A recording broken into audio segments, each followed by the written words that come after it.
প্রিয় দর্শক, আসসালামু আলাইকুম। দর্শক, আপনাদের প্রীতি ও শুভেচ্ছা জানিয়ে শুরু করছি আমাদের আজকের প্রতিবেদন। তো দর্শক, আজকে আমরা এক অসহায় মেয়ের গল্প তুলে ধরব, যার নাম হচ্ছে খাদিজা।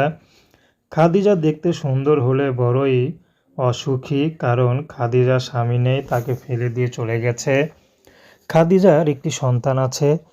তো খাদিজার এই সন্তানকে, ছোট বাচ্চা, তার সন্তান বর্তমানে অসুস্থ, তার চিকিৎসা যে করাবে সেটা পারছে না। খাদিজার মা আছে, মা ছাড়া পৃথিবীতে আর কেউ নেই। তো খাদিজা এখন ইউটিউবে এসেছে, যদি এই মুহূর্তে কোনো বিবাহিত পুরুষও খাদিজাকে বিয়ে শাদী করতে রাজি হয়। খাদিজা বিয়ে শাদী করতে রাজি আছে। খাদিজার ব্যক্তিগত কোনো পছন্দ নেই। খাদিজাকে যে আপন করে নিতে পারবে, খাদিজা তার ঘরেই যাবে। খাদিজার আগের স্বামী দোকান ছিল, ব্যবসা ছিল ভালোই, রডের ব্যবসা ছিল, ভালোই ছিল সংসার, কিন্তু তার স্বামী পরকীয়া করে হয়তো চলে গেছে। খাদিজাকে পরে ডিভোর্স লেটার পাঠিয়ে দিয়েছে। খাদিজা অসহায় মেয়ে, কী করবে? না বাপের বাড়ি ছাড়া কোনো উপায় নেই, তার মধ্যে মা খুব অসুস্থ, পরের বাসায় কাজ করে যা পায় তা দিয়ে কোনো মতে সংসার চলে।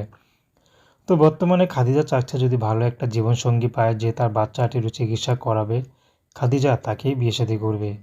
তো দর্শক, প্রেম ভালোবাসা, সাহায্য সহযোগিতা, বিয়ে শাদী করা একান্ত আপনাদের ব্যক্তিগত ব্যাপার। আসুন আমরা ৫ ওয়াক্ত নামাজ পড়ি, দেশের সেবা করি। আসসালামু আলাইকুম।